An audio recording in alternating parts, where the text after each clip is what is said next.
네, 하루 잘 지내셨어요? 네. 어, 언젠가요? 그 NCMN을 지금 시작한 지가 한 7, 8년 정도 되는 것 같거든요. 그 7, 8년 정도 전에, 그 훨씬 전에 지금부터 NCMN 시작하기 7, 8년 전에서 또 2년 더 전이니까 10년 전쯤이네요.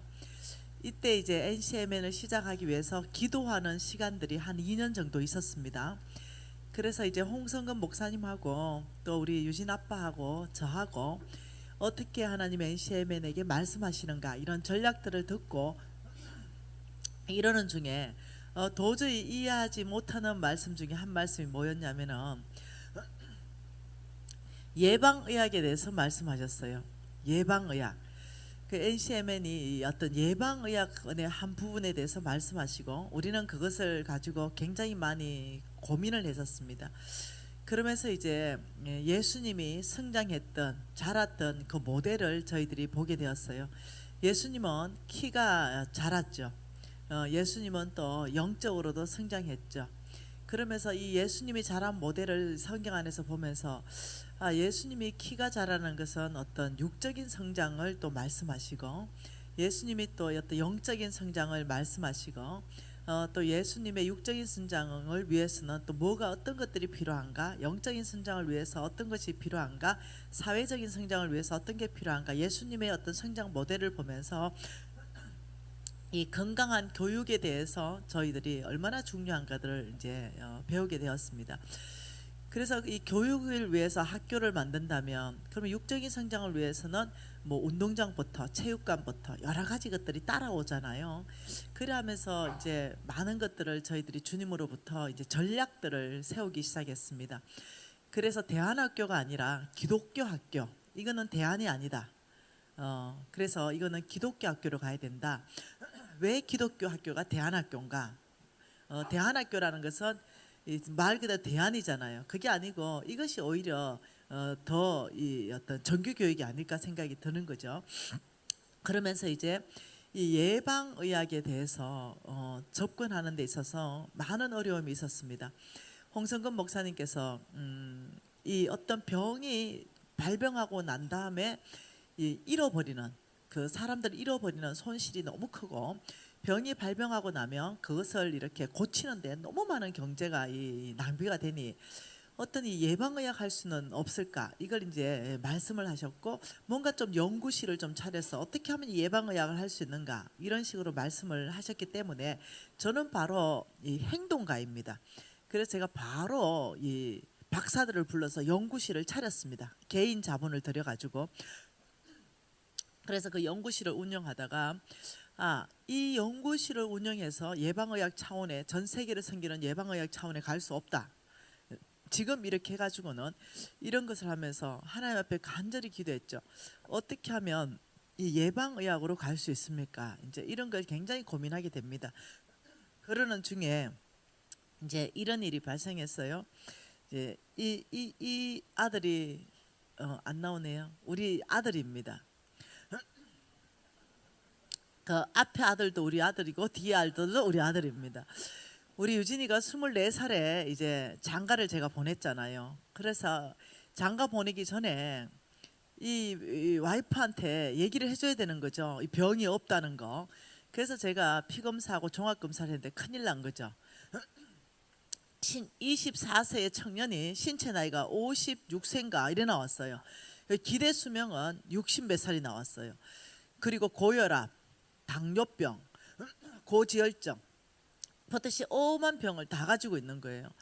그 제가 며느리한테 너무 미안한 거예요. 이런 몸 상태로 이게 며느리한테 준다는 게 너무 미안한 거예요.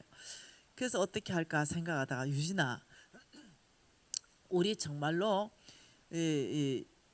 아빠한테 가서 좀 배우자 이렇게 하면서 우리가 이제 왜 몸이 이렇게 됐는가 이제 조사하게 될 때 이제 알게 된 게 있어요.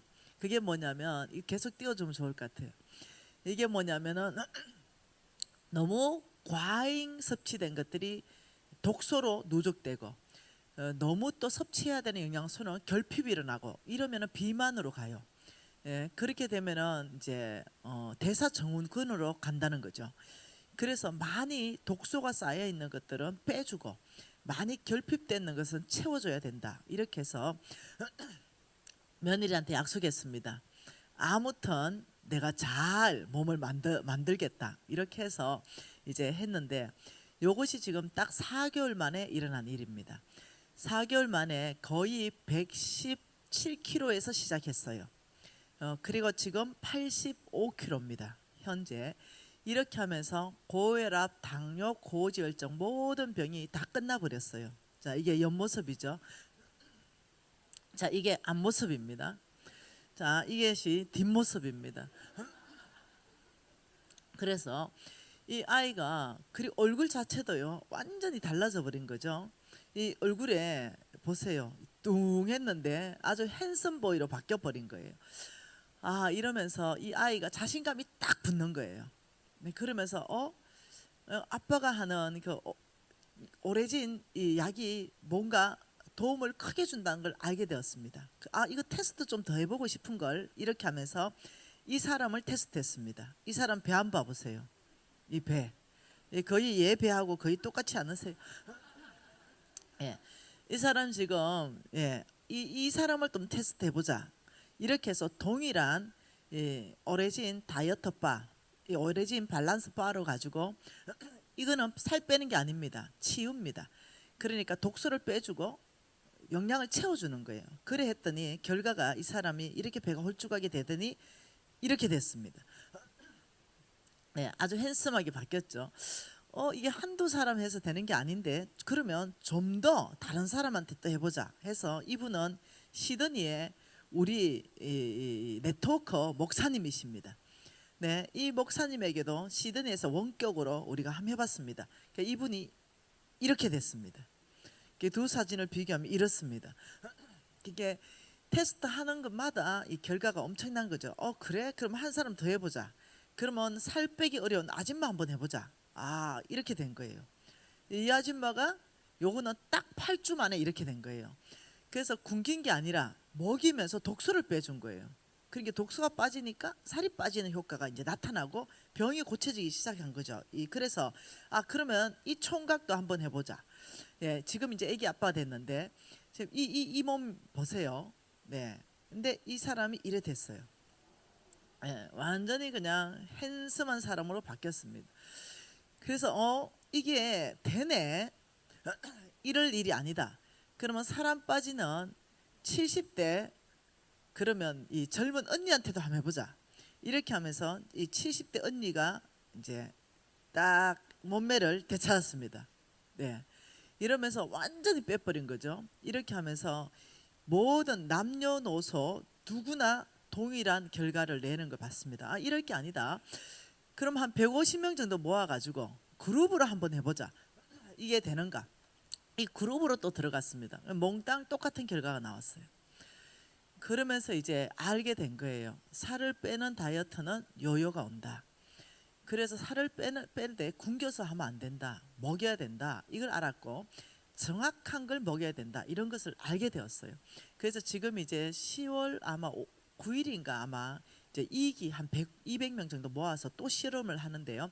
뭐 예를 들면 당뇨병들 군집, 뭐 고혈압들 군집 이렇게 해서 이들을 약을 끊게 해줄 수 있는 도와줄 수 있는 거 이게 정말로 어떤 어떤 영양을 채워주고 과인 걸 드러내면은 이 밸런스를 맞춰주면 그런 일이 있는가 지금 이제 2차 또 이제 시도를 하는 겁니다.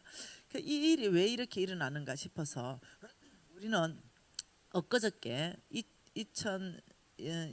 2019년 9월 28일 토요일 날 NCMN에서 오래진 건강 컨퍼런스를 열면서 누구를 초청했냐면 그 전 세계에서 가장 영양제를 잘 만드는 이 샘 캐스트 회장님을 초청해서 건강 컨퍼런스를 열었습니다. 그러면서 어떤 왜 이 사람들이 병이 오는가 이 부분에 대해서 이것이 이 비만하고 굉장한 관련이 있다는 걸 저희들이 알게 됩니다. 그렇게 해서 이렇게 하면서 이제 제가 일정 부분에 어느 정도 강의를 했고 이분이 이제 그 샘 캐스트 회장님입니다. 저하고 아빠와 딸로 이제 인연을 맺고 제가 이제 이 아빠를 소개한다 이렇게 하면서 그 안에 이렇게 같이 했죠. 너무 이렇게 많이 모였습니다. 거의 한 600명이 모여서 이렇게 했는데요. 마지막에 또 이렇게 사진을 찍고요. 옆에 있는 이 남자가 저하고 같이 사는 남자입니다. 네, 이렇게 너무나 감사했습니다. 뭐 때문에 감사했냐면 병이 발병하기 전에 우리가 충분히 이것을 잘 할 수 있다는 거. 그 다음에 발병했는 것도 어떠냐면은 잘 도와줄 수 있다는 것을 우리가 이제 깊이 배우는 시간, 그런 시간이 되었습니다. 그래서 이제 이것을 제가 하나님 앞에 이렇게 말했죠. 하나님께서 어느 날 그랬죠. 내 양을 먹이라. 이럴 때 아버지 어떻게 먹입니까? 너는 말씀으로 먹이고 너는 실질적으로 내 양을 먹이라. 그래, 이 양식으로 먹이고 그들에게 필요한 영양을 공급해 주라. 이 말씀하셨어요. 그 제가 광야에 있을 때죠. 그 제가 말씀을 열심히 연구했고 그 실질적으로 저는 이 그들에게 이 옥수수 가루도 사줬고 쌀도 사줬고 이러면서 사줬어요. 그리고 콩도 사주고 그러면서 또 비타민 C도 바리바리 사서 제가 선교지에 보내고 또 보내고 컨테이너 작업돼서 보내고 이런 일을 오랫동안 했습니다. 그런데 밑 빠진 독에 물 붓기라는 생각이 계속 드는 거예요. 왜냐하면 내가 직접적으로 영양을 생산하지 않으니까 이 사서 보내는 게 너무나 어려운 일이었어요. 이러는 중에 제가 그 일을 멈추지 않고 10년간 했습니다. 그러는 중에 미국에 있는 어떤 분이 나를 좀 만나고 싶다 해서 제가 만나게 되었는데 그때 처음 그분을 딱 보는데 저는 처음에 그분이 누군지 모르고 만났어요. 처음 그냥 딱 보는데 하나님이 저에게 이렇게 말했습니다. 너의 아빠다. 네? 너의 영적 아빠다. 이러셨어요. 그리고는 이제 그분이 이제 처음 교제 때는 그분이 그렇게 이 유명한 분인지 잘 몰랐어요. 그리고 이제 홍성근 목사님한테 이제 제가 얘기해서 그분한테 레터를 보냈습니다. 처음 당신을 만났을 때 하나님이 나에게 말씀하시길 영적 아버지라고 말씀하셨는데 당신도 좀 점검해봐라. 이러니까 동일하다는 거예요. 어떻게 나하고 똑같은 음성을 들었냐고 이러면서 내가 너를 양녀로 입양한다. 이렇게 해서 아빠와 딸이 되었습니다. 이런 관계에서 우리가 교제하게 되었거든요. 이러고는 이분이 제안을 하셨어요. 사실은 내가 누구다. 쭉 있는 다 이제 알게 된 거 깜짝 놀랐어요. 전 세계에서 가장 탁월한 영양 솔루션을 지금 특허로 다 들고 있는 그분이 샘 캐스트 회장님이었어요. 그리고 이분이 그때 당시에 140개국의 영양의 어린이 아이들을 결핍한 아이들에게 영양을 공급하고 계셨어요. 그러면서 이 일을 같이 할 수 있는 파트너로 너가 저격이다. 내가 가진 모든 영양 솔루션을 너에게 공짜로 주겠다. 이렇게 말했어요.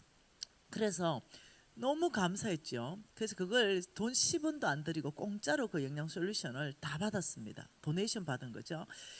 이렇게 하면서 그것을 상품화 만들어내는 데는 돈이 많이 들어갔습니다. 그리고 이제는 돈이 막 벌리는 시점이 이제 올해부터 돈이 막 벌리기 시작하는 거죠. 왜냐하면 이제까지 계속 투자하면서 올해는 돈이 꽤 많이 벌게 되었습니다. 이제 이렇게 하면서 어떤 일이 발생했냐? 이제 우리 그 유진 아빠가 야 김미진 너 이리 와봐라.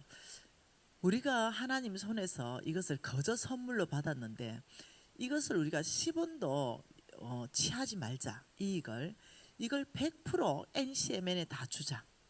NCMN에 기부해서 NCMN이 샘 캐스트 회장이 메나 릴리프라는 비영리 단체를 통해서 전 세계 아이를 먹이는데 우리가 같이 동참하자. 이래 된 거예요. 그래서 우리 신랑이 이제 NCMN에 이것을 100% 도네이션 해버렸어요. 그래서 이제 이 오레진이라는 이 브랜드 이것은 이제 우리 개인 브랜드가 아니라 NCMN으로 넘어간 사역이 되었어요. 그래서 NCMN에서 그 이제 사역을 지금 영양 사역을 하고 있고, 그 다음에 이제 한 병이 팔릴 때마다 한 달 한 아이를 무료로 공급하는데 우리 영양은 지금 북한까지 들어가고 있습니다. 그래서 현재 저희 회사에서 판매되는 그 어떤 도네이션 한 걸로 지금 전 세계 아이들 중에 지금 100개국 이상 아이들이 지금 영양을 공급받고 있습니다. 근데 이것을 만일 제가 돈으로 해서 내 회사를 만들려면요, 이건 수백억이 있어도 불가능한 일이에요. 근데 주님께서 아브라함의 씨, 여러분 갈라디아서 3장 29장을 기억하세요. 3장 29절에 너희가 그리스도의 것이면 아브라함의 씨요, 약속대로 유업을 이을자니라. 이 아브라함에게 하나님이 언약한 이 모든 언약은 나의 것이라는 거예요. 그리고 저는 그것을 믿었고 저는 믿음으로 살았던 거죠. 그러니까 하나님의 때에 하나님의 방법으로 네가 건축하지 아니한 크고 아름다운 성읍을 주겠다 이랬는데 어제는 150을 간증을 했어요. 오늘은 사업체를 그냥 공짜로 주신 거예요.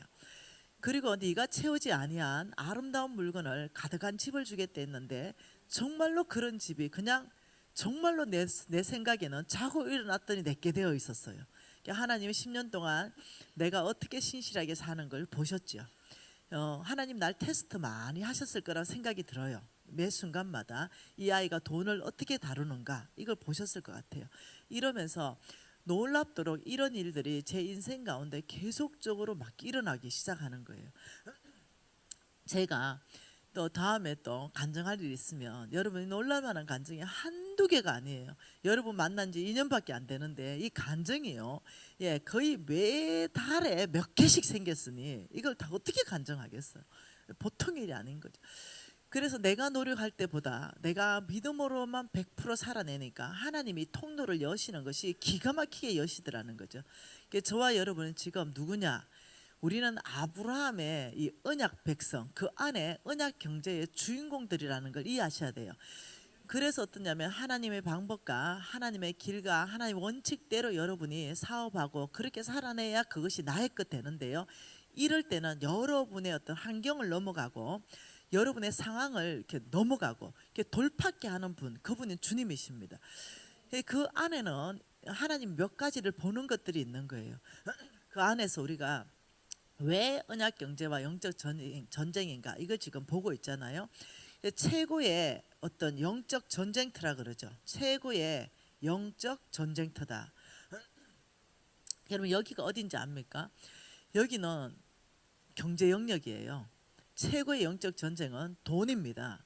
이 최고의 영적 전쟁은 왜 하나님과 돈, 하나님과 재물을 겸하여 섬길 수 없다 했기 때문에 어디가 가장 중요한 영적 전쟁이고 가장 치열한 영적 전쟁이며 돈이에요. 경제디에.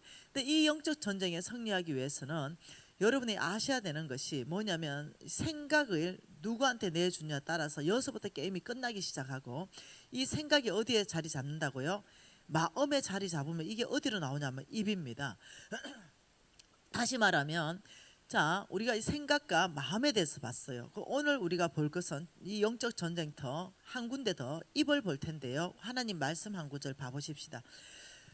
마태복음 15장입니다. 지금 우리가 영적 전쟁 공부하는 부분은 경제 영역을 다루기 위해서 하고 있는 것입니다. 자, 마태복음 15장 18절과 19절을 한번 읽어볼까요? 같이 한번 읽어보십시다. 입에서 나오는 것은 마음에서 나오나니 이것이야말로 사람을 더럽게 하느니라. 마음에서 나오는 것은 악한 생각과 살인과 간음과 음란과 도둑질과 거짓 증언과 비방이니 이런 것들이 사람을 더럽게 하는 것이다. 씻지 않고 먹는 게 더러운 게 아니라는 거예요. 그러면서 뭐라고 하냐면 잘 한번 봐보세요. 입에서 나오는 것은 어디에서 나온다고요?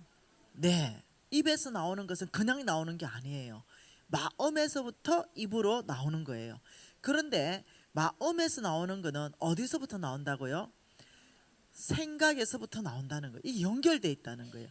그래서 사단은 우리의 생각을 공격하고 그래서 이 아간을 공격했고 탐심을 집어넣어 줌으로써 공격했고 가룟 유다를 공격했는 거예요. 사단이 가룟 유다의 생각 속에 들어가는 거예요.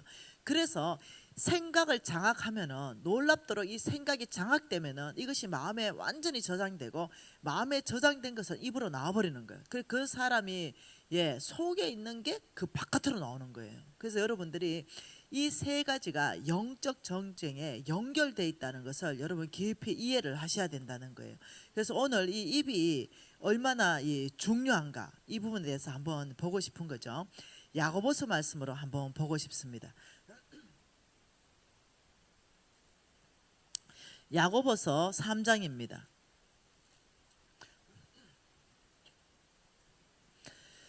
자, 야고보서 3장 말씀 1절 2절 같이 읽습니다. 내 형제들아 너희는 선생된 우리가 더 큰 심판을 받을 줄 알고 선생이 많이 되지 말라. 우리가 다 실수가 많으니 만일 말에 실수가 없는 자라면 곧 온전한 사람이라. 너희 온몸의 굴레도 쉬우니라. 지금 뭐라 말하냐면 가르치는 자는 더 큰 심판을 받는다. 여러분, 우리가 하나님 앞에 섰을 때 누가 가장 많이 심판을 받을 것 같아요? 제 생각에는 목사님들 제일 심판을 크게 받을 것 같아요. 왜냐하면 성경적으로 그럴 것 같아요. 그래서 목사님들은 더 잘 살아야 되는 거예요. 왜냐? 가르치는 자이기 때문에 그렇습니다. 그래서 하나님께서, 예수님께서 너희들이 행한 것을 가르쳐라 그렇게 말했어요. 그래서 가르치는 자는 선생은 더 큰 심판을 받는다 이렇게 말하면서 3절에 뭐라 그럽니까? 우리의 말들의 입에 재갈을 물리는 것은 우리에게 순종하게 하려고 그 온몸을 제어하는 것이다. 여러분, 말에 여러분 재갈 물린다 이러죠. 말에 그 입에 재갈을 물리는 거, 그게 뭐 때문에 그러냐면요, 이 재갈을 물려야만이 순종할 수 있는 말이 되는 거예요. 그래서 이 말 입에 재갈을 물리는 것은 순종하게 하기 위해서 그 온몸, 말의 온몸을 제어하기 위해서, 뭐 이 온몸을 제어한다면 그럼 뭘 제어해야 되는 거예요? 입. 입을 제어해야 이 온몸이 제어가 되는 거예요. 그러면 4절에 뭐라 그럽니까? 또 배를 보라 이러면서 큰 배를 말합니다. 큰 배를 보라. 그렇게 크고 강풍에 밀리는 것들을 지극히 뭘로? 작은 키로 그 사공의 뜻대로 운행한다. 그래서 혀를 뭘로 비유했냐면 엄청나게 큰 배를 움직이는 작은 키. 여러분, 선장은요 큰 배를 움직이는데 딱 요만한 키를 가지고 있습니다. 이 키를 딱 꽂고 마음대로 움직이는 거예요. 그 혀는 그만큼 중요한 위치에 있다 이렇게 지금 말하고 있어요. 그러면서 5절에 같이 읽어볼까요? 이와 같이 혀도 작은 지체로 돼 큰 것을 자랑하노라. 보라 얼마나 작은 불이 많은 나무를 태우느냐. 그래서 여러분, 요번에 고성 산불 났잖아요. 어마어마하게 태운 거, 그거는 작은 불꽃 하나로 태웠던 거예요. 그럼 산 전체를 다 태워버린 거예요. 그것을 혀에 비교했다는 거예요. 그만큼 혀는 중요한 위치에 있다고 말하는 거예요. 그러면서 6절에 혀는 뭐라고요? 혀는 곧 불이요 불의의 세계라. 혀는 우리 지체 중에 온몸을 더럽히고 삶의 수레바퀴를 불사르나니 그 사라는 것이 지옥불에서 나느니라. 이것을 쉬운 성경으로 한번 읽어드려 볼까요? 혀도 곧 불입니다. 혀는 우리 몸 가운데 악의 세계라고 할 수 있습니다. 이것이 몸을 더럽히고 우리 인생의 전 여정을 불질러서 나중에는 혀도 불에 의해서 살라질 것입니다. 이렇게 말했어요. 그만큼 이 혀에 대해서, 말의 입에 대해서 말하고 있는 거예요. 계속 한번 보십시다. 7절은 뭐라 그래요? 여러 종류의 짐승과 새와 벌레와 바다의 생물은 다 사람이 길들일 수 있고 길들여 왔거니와 혀는 능히 길들일 사람이 없나니 쉬지 아니하는 악이요 죽이는 독이 가득함이라. 굉장하게 말하는 거죠. 그래서 하나님께서는, 자 보세요, 영적 전쟁터 첫날에 생각에 대해서 봤어요. 둘째 날 마음에 대해서 봤어요. 지금 입에 대해서 보는데 지금 이렇게 말하는 거죠.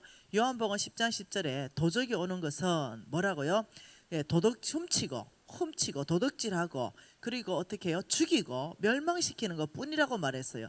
근데 예수는 생명을 주고 더 풍성하게 준다고 말했어요. 그러니 도적은 지금 어디로부터 오냐면 생각으로부터 마음에 저장시켜서 이 입을 가지고 놀랍도록 역사한다는 거죠.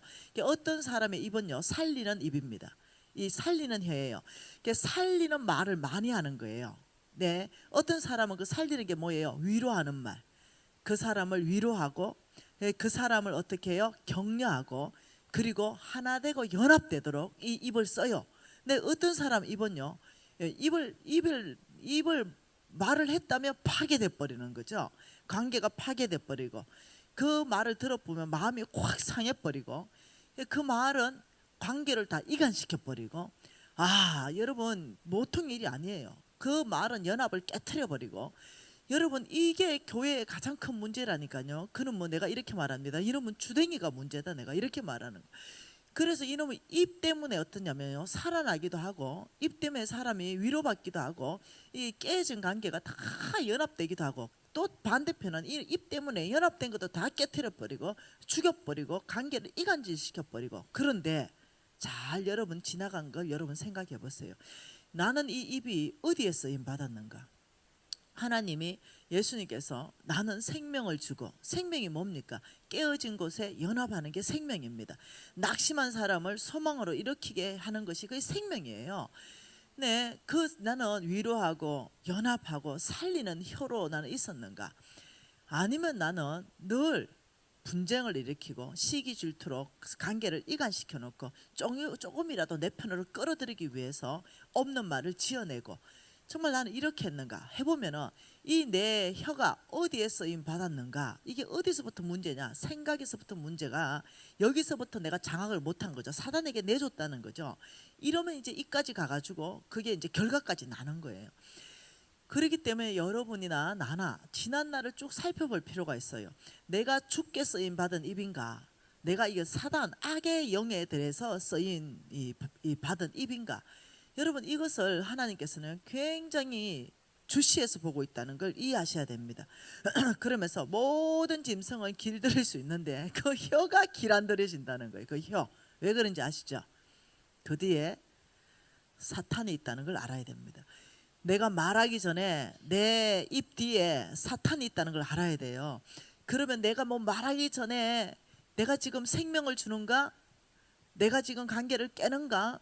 내가 말하는 것 때문에 깨지는가? 훔쳐지는가? 이런 모든 죽여지는가? 멸망되는가? 이런 것들을 쫙 보면서 말하기 전에, 내가 말하기 전에 생각을 해보면, 아, 이거는 지금 내 입에서 나오는 게 아니고 내 마음에 저장됐던 거고 내 생각으로부터 내가 이미 사단에게 졌구나. 이걸 미리 말하기 전에 먼저 한번 생각해 보면은 이렇게 입을 잠글 수 있는 거예요. 작구를 채울 수 있는 거죠. 그리고 주님 앞에 갈 수 있어요. 아버지, 제가 이 입을 제어하기를 원합니다. 아버지, 제가 주님 앞에 입을 닫기를 원합니다. 이렇게 할 수 있는 거예요. 이것은 굉장히 중요한 영적 전쟁에 승리하는 비결이고, 이게 제어되지 않으면요, 이 언약 경제의 주인공이 되는 데 있어서 쉽지 않습니다.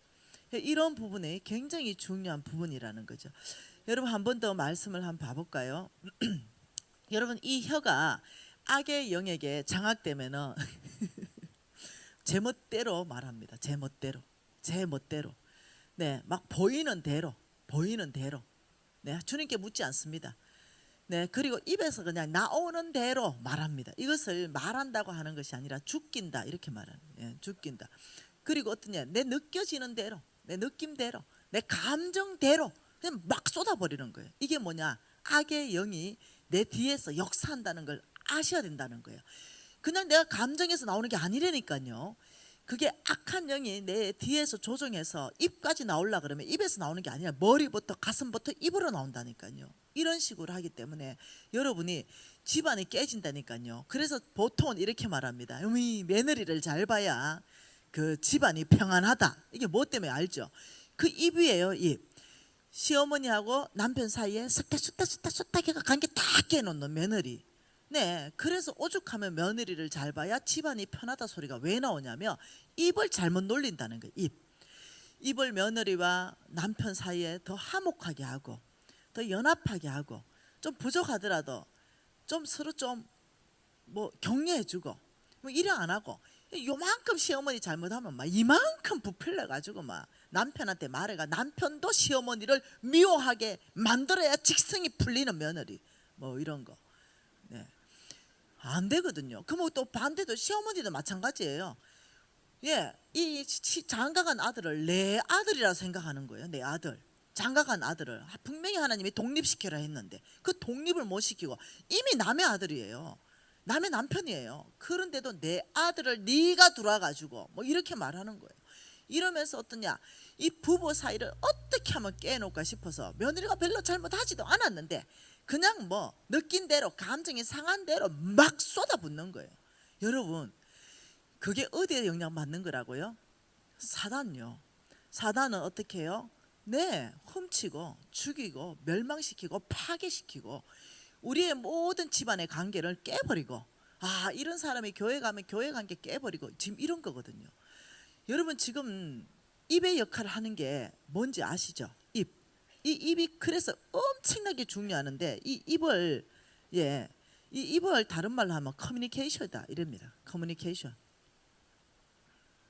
예, 이렇게 말할 수 있어요. 이 커뮤니케이션은 또 다른 말로 하면은 뭐라고 말하냐면 매스컴. 이 커뮤니케이션에 있어서 매스컴이 엄청나게 이게 이용된다는 거죠. 여러분 아시잖아요. 이 매스컴은요 입이에요, 입. 네, 입.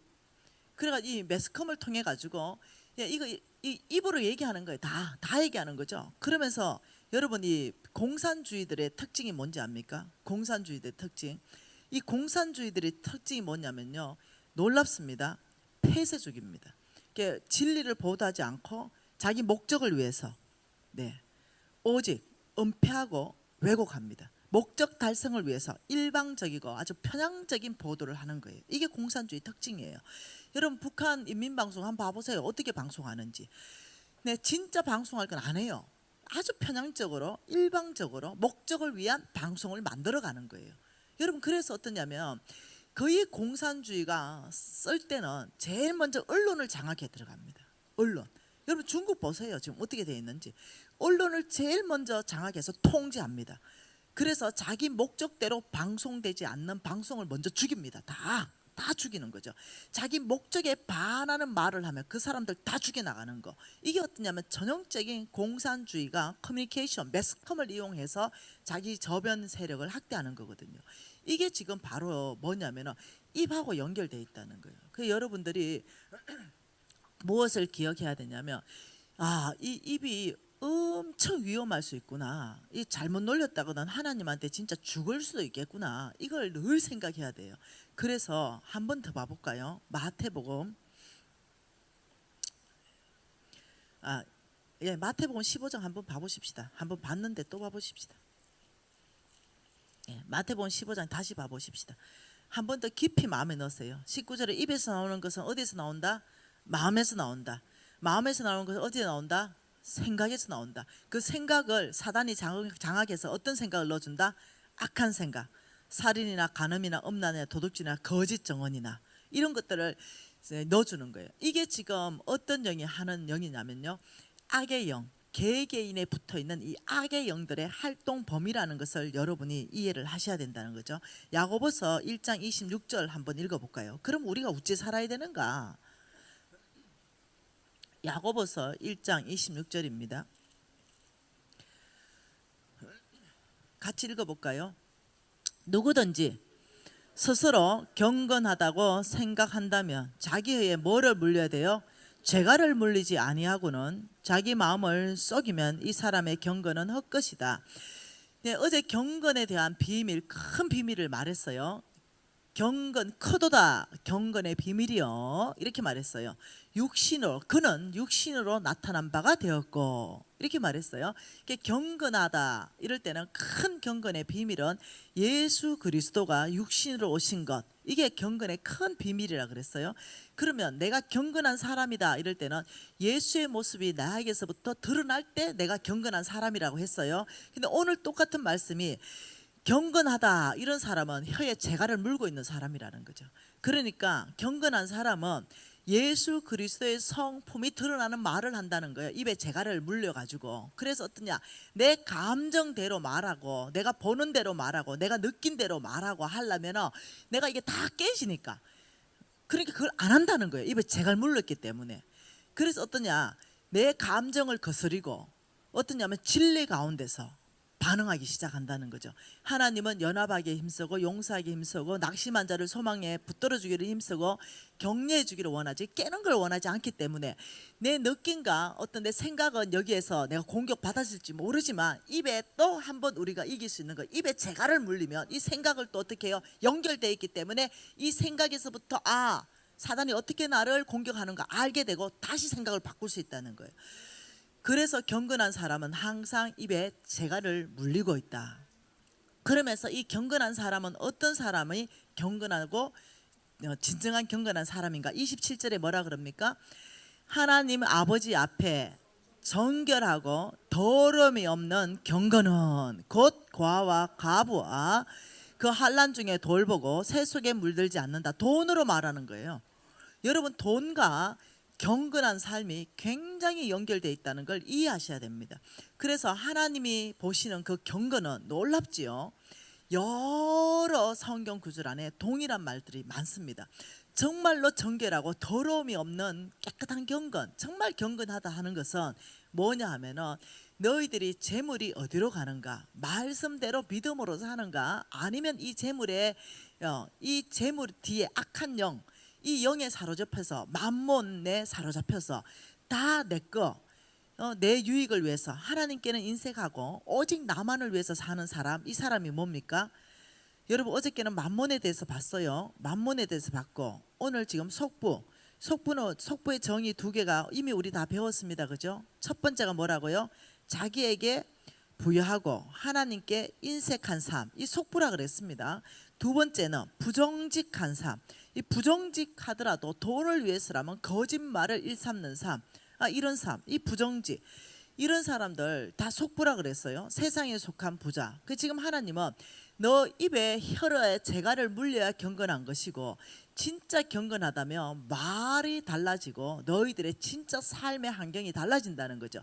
속부처럼 사는 것이 아니라 진짜 과와 가부와 객들을 돌보는 그 경건은 믿음으로 순종하는 삶을 산다는 거예요. 놀랍게도 여러분, 이 부정직하다 이러면 꼭 입에 부정직한 거, 입에 거짓말, 사기치는 거, 이것을 훨씬 더 넘어갑니다. 성경은 부정직을 이렇게 봅니다. 예를 든다면 우리 크리스찬들이 사업을 한다 이러면 경제 영역에 악한 사단이 역사하는 게 뭐냐면 부정직이에요. 그래서 돈에 관련되는 모든 사람은 입이 부정직합니다. 속입니다. 거짓말해요. 안 받았다 그래요. 나중에 다 들통날 일을 얘기한다니까요. 그런데 이 경제 영역을 돌파할 수 있는 것은 정직입니다. 그러면 성경 전체 안에서 정직하면 네가 부자가 될 것이고, 정직하면 네 나중은 심히 창대하게 될 거고, 정직하면 네 길은 대로일 것이고, 정직하면 내가 너의 방패가 되어줄 것이고, 끊임없이 반복적으로 정직을 말하는 거예요. 그래서 지금 제가 오늘 미팅을 하기 위해서 입고 하루 종일 미팅하다가 그냥 입고 왔는데, 여기 보면은 이 왕의 기업이라고 돼 있어요. 이 킹스 비즈니스라고 돼 있습니다. 그리고 뒤에 보면은 뭐라고 돼 있어요?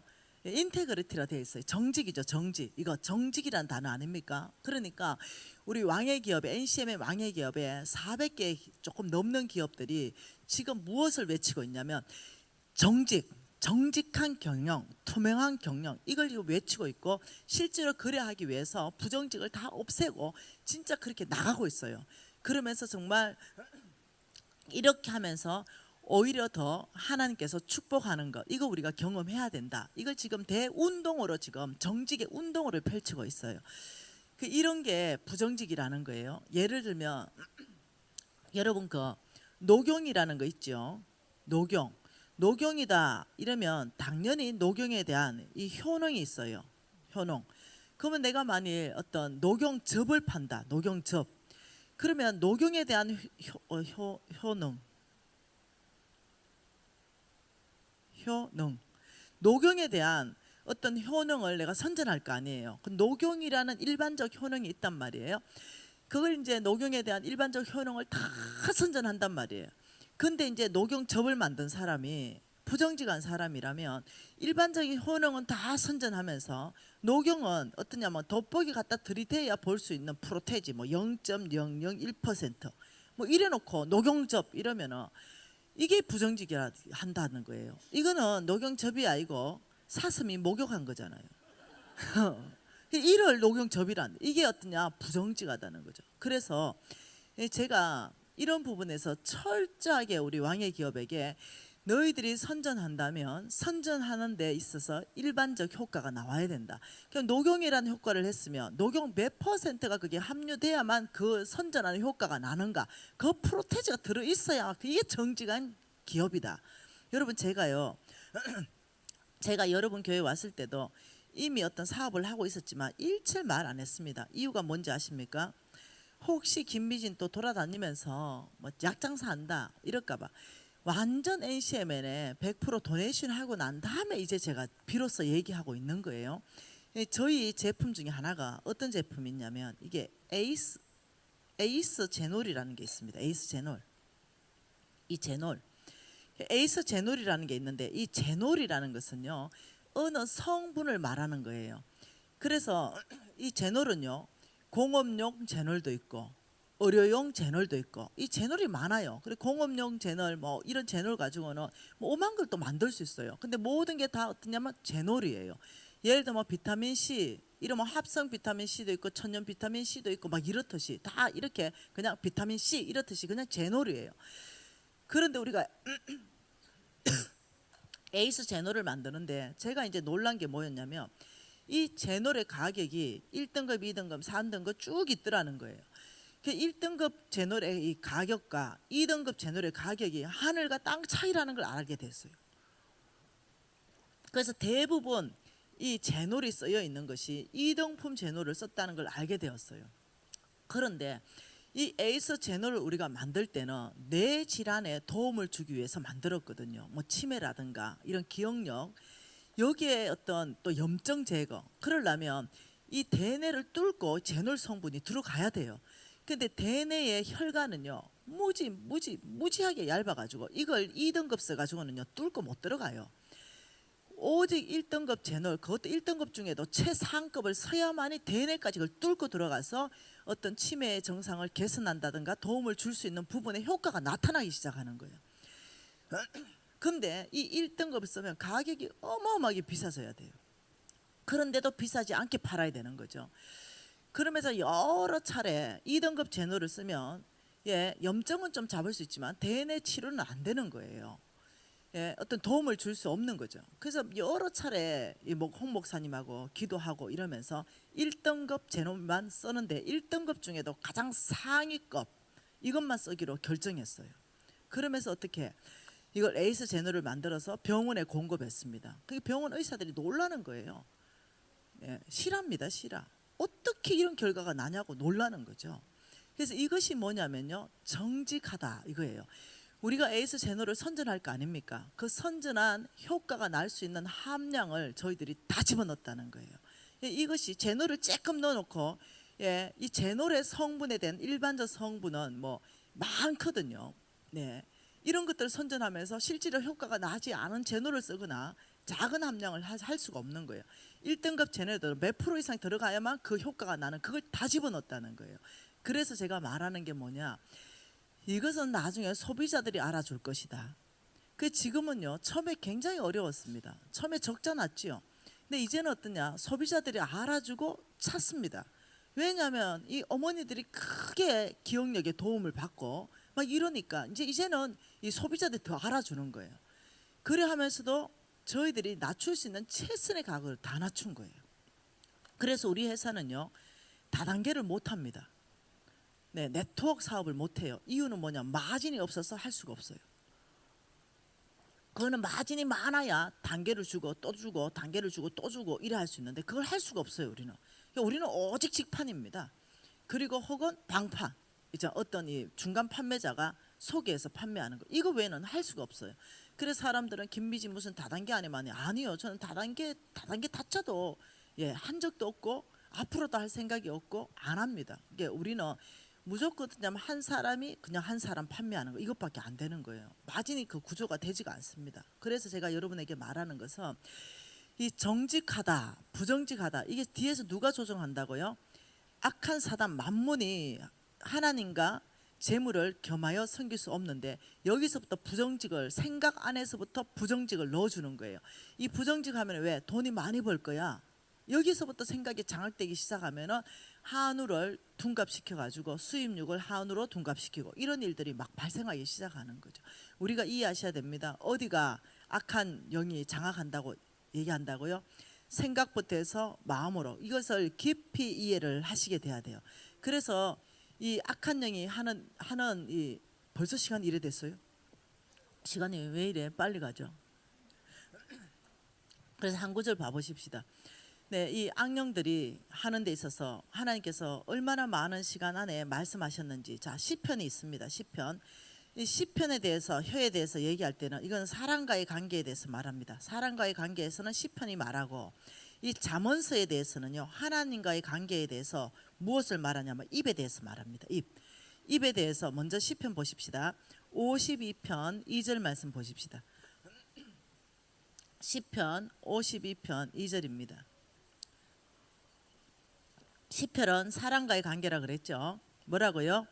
내 혀가 심한 악을 꾀함으로 날카로운 삭도같이 간사를 행하는도다.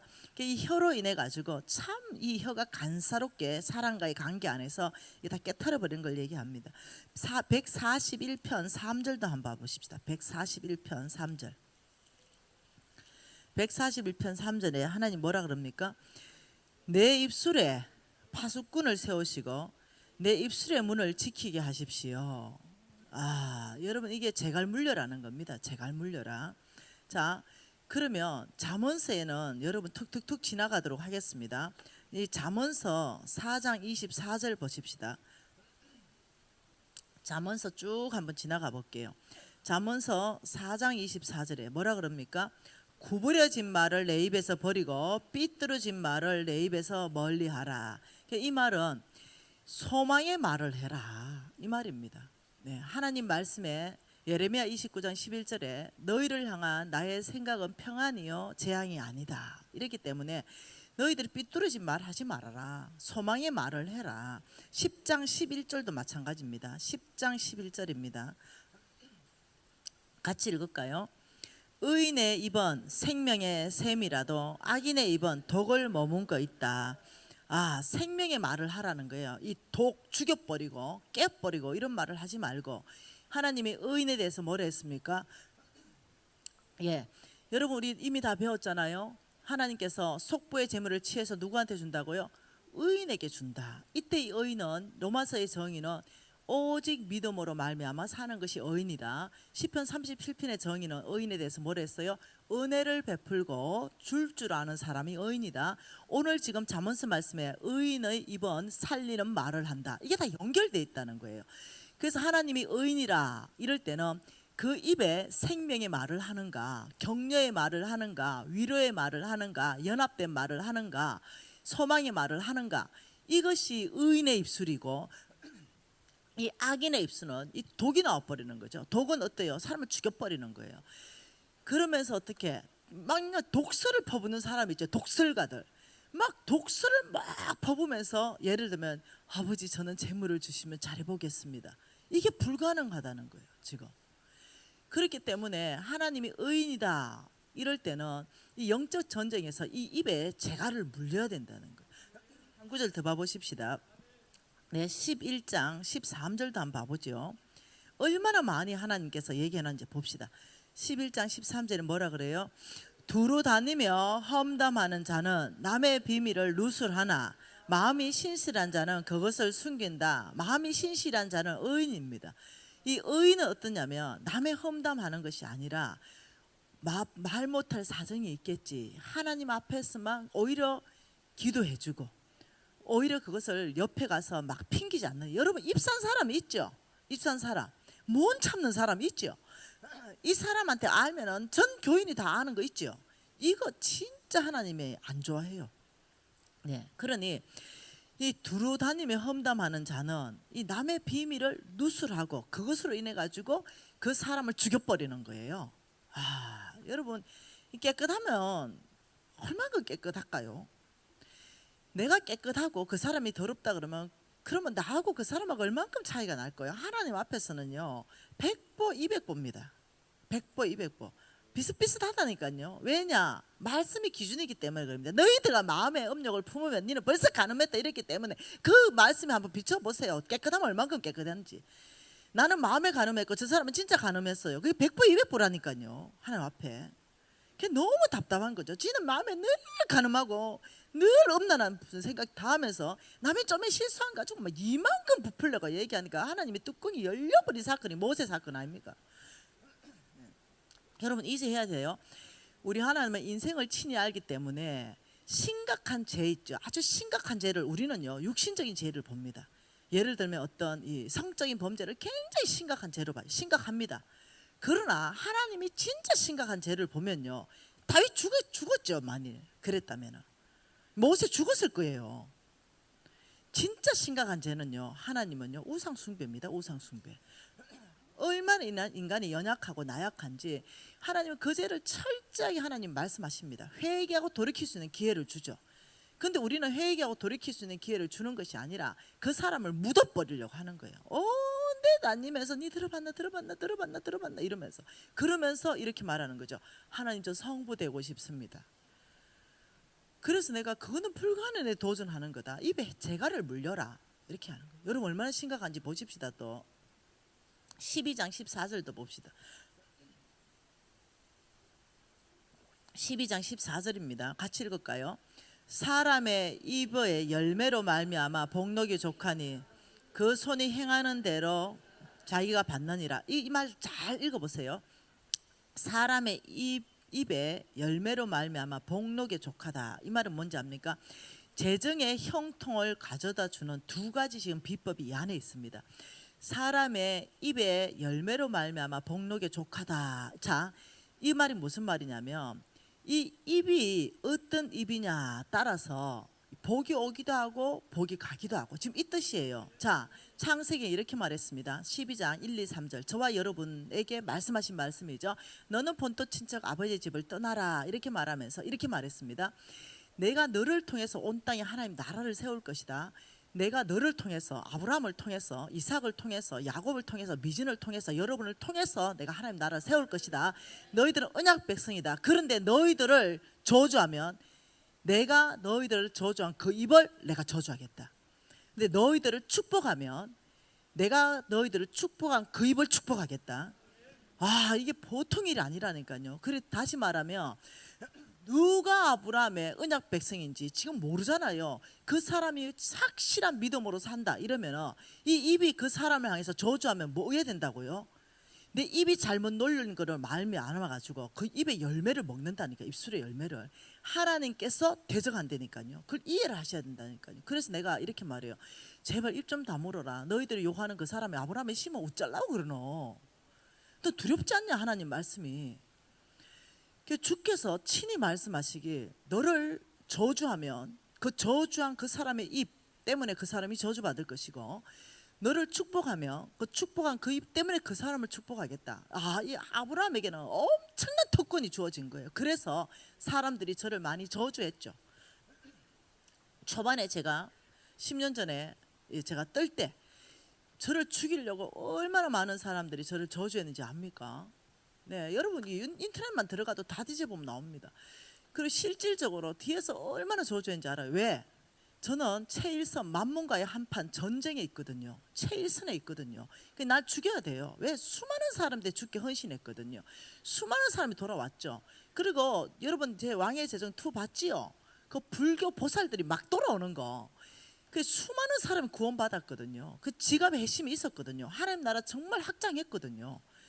아, 이런 일들이 막 일어나니까 사단이 하는 거죠. 저거는 지옥에서 유명하다. 저 김미진 저거 지옥에 가면 이게 붙어 있다니까요. 저 잡아 죽여라. 제 뒤에는요 사단의 군대가 1개 군단이 있을 거라고 생각해요. 한두 명이 와 있지 않을 거라 생각해요. 그래서 날마다 깨어 있으려고 합니다. 무슨 말 이해되죠? 네, 당연히 있죠. 네, 그러니 제가 왜 변명하지 않았고 제가 왜 대적하지 않았는지 아십니까? 제가 경건한 사람이다. 이 표는 뭐냐? 우리 예수님은 그렇게 모욕받고 그렇게 막 모함받을 때 털 깎으러 가는 양처럼 잠잠했더라. 이렇게 말씀했어요. 그 털 깎으러 가는 양이다. 이 말은요. 그냥 입 확 다물었다 이 말입니다. 털이 다 깎여지면요. 왜 된지 압니까? 털 뽑힌 닭 생각해보면 알죠. 털 뽑힌 닭. 이 딱 그게 털 깎인 양이에요. 그게 내 체면이 다 깎이는 거예요. 내 체면. 네. 털 다 뽑힌 닭 한 봐보세요. 볼품 하나도 없잖아요. 그런데 잠잠했다. 네 체면 다 깎여 나가는데도 예수님은 잠잠했다. 왜?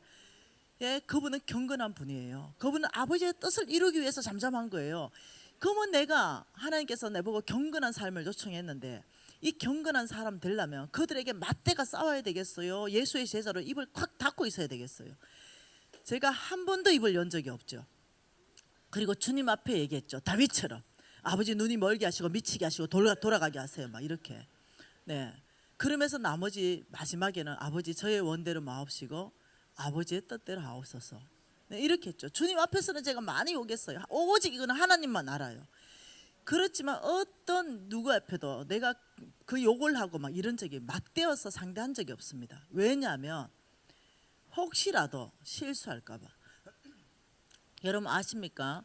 여러분의 그 입술의 열매를 지금 먹고 사는 걸 기억하셔야 돼요. 그러면서 뭐라고 하냐면 14절에 그 너의 입술의 열매로 말미암아서 복록의 족하다.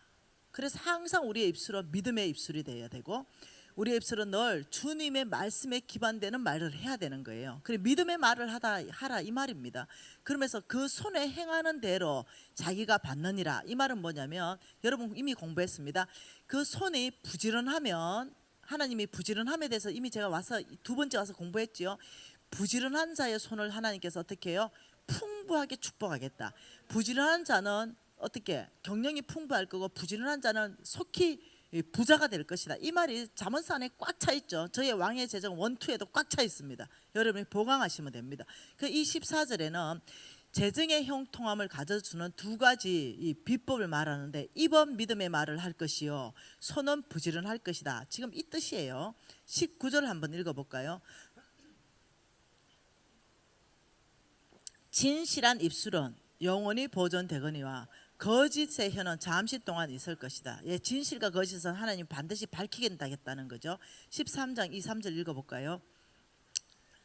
사람은 입의 열매로 인하여 복록을 누리거니와 마음에 개사한 자는 강포를 당하느니라.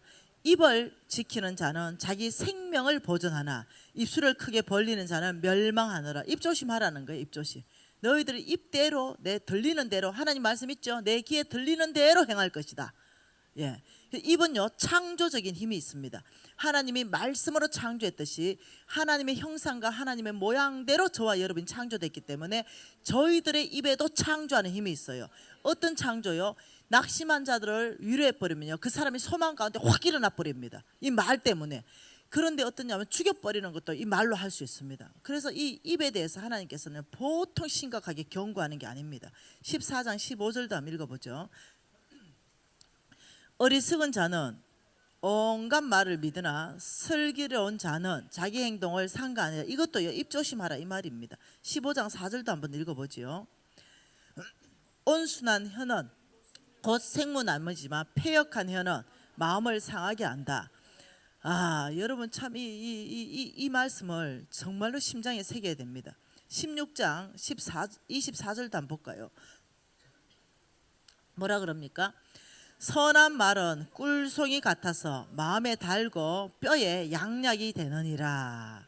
그런데 28절에 패역한 자는 이 입을 통해가 다툼을 일으키고 말쟁이는 친한 벗을 이간한다. 입 조심하라는 거예요. 그래서 이간하는 이거 말쟁이 막 어디 가가지고 오만데 여기 가서 말하고 저기 가서 말하고 이렇게 하는 거. 이거 하나님이 강력하게 지금 경고하고 나서시는 거예요. 자 18장 또 볼까요? 8절도 읽어볼까요? 남의 말하기를 좋아하는 자의 말은 별식과 같아서 배속 깊은 데로 내려간다. 아유 참 보통 일이 아닙니다. 21장도 읽어볼까요? 21절 죽고 21절 죽고 사는 것이 혀의 힘에 달렸나니 혀쓰기를 좋아하는 자는 혀의 열매를 먹느니라. 아, 이 보통 일이 아니에요. 여러분 대부분 혀 때문에 망하는 거 압니까? 제가 이렇게 말했습니다. 제가 망하기 전에 제가 이제 내가 다니던 교회에 내 친구가 우리 수석 부목사님 사모님이었습니다. 그 친구 이름이 경희예요. 경희. 나하고 친구입니다. 그 제가 이제 완전히 망하기 전에 제가 마지막 돈을 다 끌어 모아 가지고 아주 시내 한복판에 좋은 곳에 빌딩을 샀습니다. 이제 망하기 바로 전에. 그래서 이 빌딩을 샀는데 얼마나 그 빌딩이 샀는 그 위치가 좋고 시내 한복판인지 거기에서 사업을 해서 망할 수가 없는 장소입니다. 그래서 내가 그 빌딩을 사면서 경희한테 이렇게 말했습니다. 경희야, 내 이 빌딩 위치를 봐라. 내가 여기에서 사업해서 망하면 내가 접시물에 코 박고 죽어본다 내가. 이렇게 얘기했어요. 그러면서 나는 돈 버는 게 제일 쉽다. 이렇게 얘기했죠. 근데 그때 내가 이게 얼마나 교만한 말이고 하나님이 들으신다는 생각 자체가 없었던 거죠. 그 경희가 이런 말 합니다. 걔는 성수가 애예요. 저를 가르친 서성이기도 합니다. 그 제가 존경하기도 하죠. 이 경희가 이러는 거죠. 니는 그 주댕이 때문에 망하겠다. 이렇게 말했어요. 지 주둥이로 지 놀린 거 그거 하나님이 들으셨다. 너의 그 교만한 말을 하나님이 들으셨다. 이렇게 말했어요. 그때까지만 해도 뭔 말인지 몰랐다니까요. 그때까지만 해도. 그리고 쫄딱 망했어요. 그래서 저 경희가 접시물 들고 왔습니다. 코 박고 죽어버려라. 네 그 말 때문에 망한다. 그 말 때문에 네가 그 말 때문에 망했다. 네 제발 그 입 조심해라. 너는 어떻게 생각나는 대로 입을 놀리냐. 여러분 제가 나중에 깨달았습니다. 아주 나중에. 네. 이해하셔야 됩니다. 죽고 사는 게 이 입에 달렸다는 거. 왜?